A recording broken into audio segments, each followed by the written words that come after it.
Flex ബോർഡുകളിൽ മാത്രം ഒതുങ്ങുന്നതല്ല കൊല്ലം കുണ്ടറക്കാരുടെ ലോകകപ്പ് football ആവേശം. മാസങ്ങൾ നീണ്ടുനിന്ന പ്രയത്നവുമുണ്ട്. ഇന്ന് ആ ട്രെൻഡ് ഏറ്റെടുത്തിരിക്കുകയാണ് ഒരു നാടും.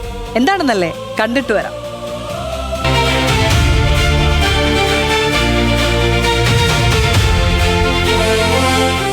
കുണ്ട്ര പേരയം സ്വദേശിയായ സണ്ണിയാണ് ഇഷ്ട ടീമായ അർജന്റീനയുടെ പതാക നിറത്തിൽ താടി ആദ്യം കളർ ചെയ്തത്. കഴിഞ്ഞ ലോകകപ്പ് കാലത്ത് സണ്ണിയുടെ താടി എങ്ങനെ നാട്ടിൽ ചർച്ചയായി.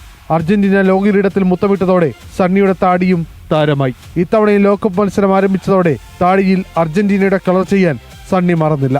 എല്ലാവരും ഫ്ലെക്സ് അടിക്കുകയും ബോർഡ് വയ്ക്കുകയൊക്കെ ചെയ്യും. അപ്പോൾ എനിക്ക് തോന്നി ഒരു വെറൈറ്റി ആയിട്ട് മോഡൽ ചെയ്യണം. അങ്ങനെ ഫിദൂസിൽ വന്ന് അർജന്റീനയുടെ കളർ അടിച്ചു. പക്ഷേ ഇത്തവണ അർജന്റീനൻ ആരാധകൻ സണ്ണി മാത്രമല്ല, സുഹൃത്ത് പോർച്ചുഗൽ ആരാധകനായ ലിജോയും താടിയിൽ പോർച്ചുഗൽ പതാകയുടെ വർണ്ണങ്ങൾ പൂശി.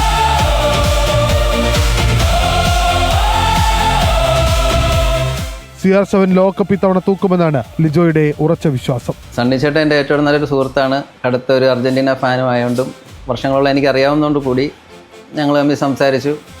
അതിനൊക്കെ ഞാൻ CR7 പോർച്ചുഗലിൻ്റെ നല്ലൊരു കടുത്ത ആരാധകനായതുകൊണ്ട് കൂടി ഞങ്ങൾ രണ്ടും ഇവിടെ വന്ന് അവരവരായിട്ടുള്ള ഫ്ലാഗുകൾ ഞങ്ങൾ മുന്നോട്ട് കൊണ്ടുപോകാൻ വേണ്ടിയിട്ട് ഞങ്ങൾ അടിച്ചു.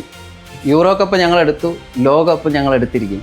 ഈ കളർഫുൾ താടികൾ ഇപ്പോൾ കുണ്ട്രയിലെ ഫുട്ബോൾ പ്രേമം വേറെ ലെവലാക്കിയിട്ടുണ്ട്. കുണ്ട്ര മുക്കടയിലെ ഫിദൂസ് ഫാമിലി സലൂണാണ് ആരാധകരുടെ ആവശ്യപ്രകാരം താടിയിൽ ഫുട്ബോൾ വർണ്ണങ്ങൾ നിറച്ചു നൽകുന്നത്.